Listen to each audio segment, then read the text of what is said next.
इस केस में 3 तरह के लोग हैं। नंबर 1 जो बोल रहे थे कि स्टार्टिंग से ही एफवीबी ट्रेड एक स्कैम है। नंबर 2 वो लोग जो शिकायत करते हैं जिन्हें दूसरे प्लेटफॉर्म से लॉस हो चुका है। जब उन्होंने इन्वेस्टमेंट किया तब उनको रिस्पॉन्सिबिलिटी नहीं थी और किसी भी चीज़ का उन्हें पता नहीं था। नंबर 3 वो लोग जो एनालाइज करने के बाद इन्वेस्टमेंट करते हैं, सारे रिस्क को मद्दे रखते हुए इन्वेस्टमेंट करते हैं। लास्ट बार जब हमने वीडियो बनाया था एफवीबी ट्रेड के बारे में, कब ये ओपन हुआ, कैसे ये काम करता है, कितना ये रेगुलर है, और पूरा ट्रांसपेरेंट वीडियो में बताया।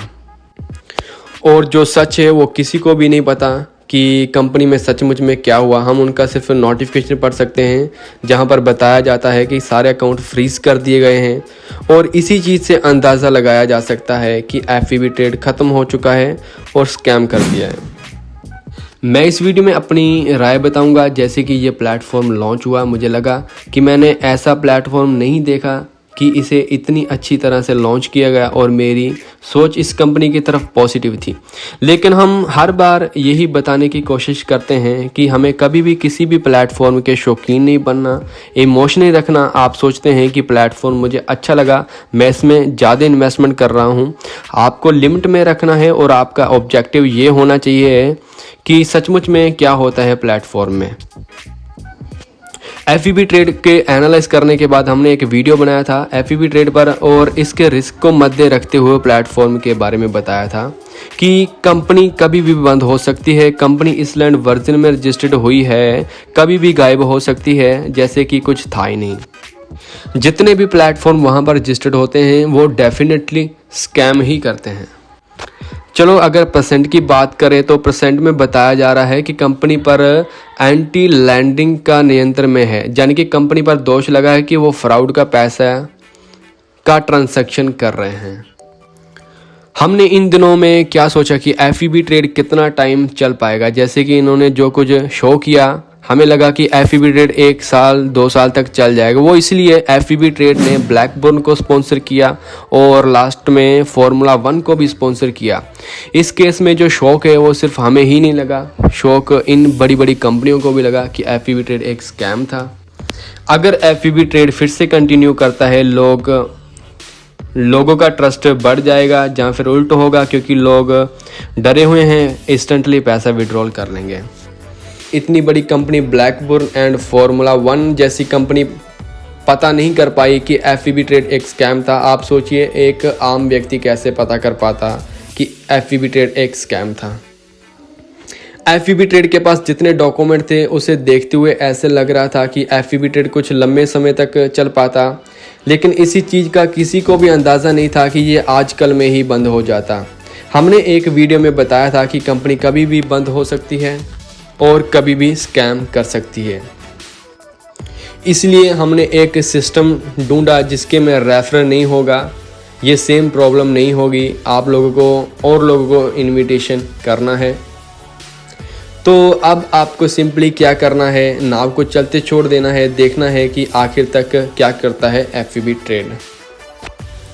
99% कंपनी में जब इस प्रकार की प्रॉब्लम्स आती है तो वो डेफिनेटली स्कैम ही करती है। अगर एफवीबी ट्रेड फिर से स्टार्ट होता है तो अच्छी बात है, लेकिन नहीं होगा, क्योंकि ये सारे प्लेटफॉर्म ऐसे ही करते हैं, और हमारे साथ ये पहली बार नहीं हुआ, हमारे साथ बहुत बार हुआ है। हमारा ओपिनियन यही है कि एफवीबी ट्रेड ने स्कैम कर दिया है। जब भी प्लेटफॉर्म में पहला नोटिफिकेशन बुरा आता है तो हम दावे के साथ कहते हैं उस प्लेटफॉर्म में नेक्स्ट नोटिफिकेशन कभी भी अच्छा दिखने का मौका नहीं मिलता और आता भी नहीं। तो अब आपको क्या करना है, आपको वेट करना है और आपको अपने आप को अपडेट रखना है, और जो मार्केट में चल रहा है आपको पता होना चाहिए कि आपको मान लेना चाहिए कि आपका पैसा डूब चुका है, ताकि आप जब भी नेक्स्ट इन्वेस्टमेंट पर मूल्यांकन करते हैं आप फिर से ये गलती ना दोहराएं और अपने आप को ज़्यादा रिस्पॉन्सिबल रखें। आपको कभी भी किसी भी प्लेटफॉर्म के साथ इतना प्यार नहीं करना। ये जितने प्लेटफॉर्म होते हैं इनका सेम वे होता है, इसलिए हम और हमारे दोस्त साथ में मिलकर लगभग 2 महीने से हम एक कम्युनिटी क्रिएट करने की कोशिश कर रहे हैं, जिसका नाम अभी तक डिसाइड नहीं किया। ये कम्युनिटी टोटल ट्रांसपेरेंट होगी, जहां पर दिखाया जाएगा कि सचमुच में बिजनेस ऑनलाइन कौन से हैं। डिस्क्रिप्शन लिंक में आपको टेलीग्राम चैनल का लिंक मिल जाएगा, फिलहाल आप उसे ज्वाइन कर सकते हैं। मैं उन एक्सपर्ट लोगों को जो खुद को जानकार मानते हैं ये बोलना चाहूँगा कि आप लोगों को उकसाएं ना, क्योंकि बहुत सारे नए लोग हैं जिन्हें इन्वेस्टमेंट के बारे में जानकारी नहीं है, और ये नए लोग कभी इस प्लेटफॉर्म में लॉस कभी उस प्लेटफॉर्म में लॉस कर रहे हैं। और ये बात अच्छी नहीं है कि किसी को इन्वेस्टमेंट करवाना बिना रिस्क के बताए। आप कुछ अच्छा करना चाहते हैं तो आप और हमें नए व्यक्तियों को बताना चाहिए जो हमें सचमुच में पता है।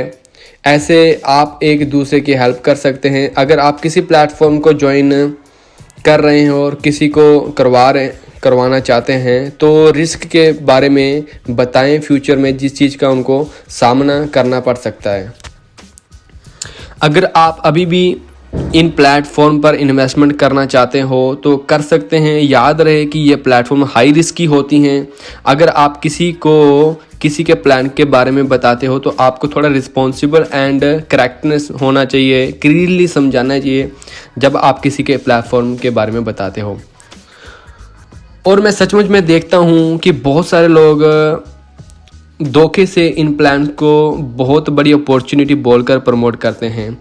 ये बात बहुत बुरी है और बहुत बड़ी गलती है, और ऐसे बहुत सारे लोग हैं, लोगों का नुकसान होता है। किसी से झगड़ना नहीं है, आपको किसी से बहसबाजी नहीं करनी है, ताकि आप लाइफ में कुछ आगे अच्छा कर पाएँ। कई लोग हैं जिन्होंने डिसाइड किया कि इन्वेस्टमेंट करने का, शायद वो लॉस भी कर दें, शायद वो प्रॉफिट भी कर लें। कुछ लोग हैं जिन्होंने डिसाइड किया कि वो अब इन्वेस्टमेंट बिल्कुल नहीं कर रहे, वो लॉस भी नहीं करेंगे और प्रॉफिट भी नहीं करेंगे। यहाँ तक ना जाती है जाने दो। तो यहाँ तक बस हमारी कहानी ख़त्म। बाय बाय, मिलते हैं नेक्स्ट वीडियो में।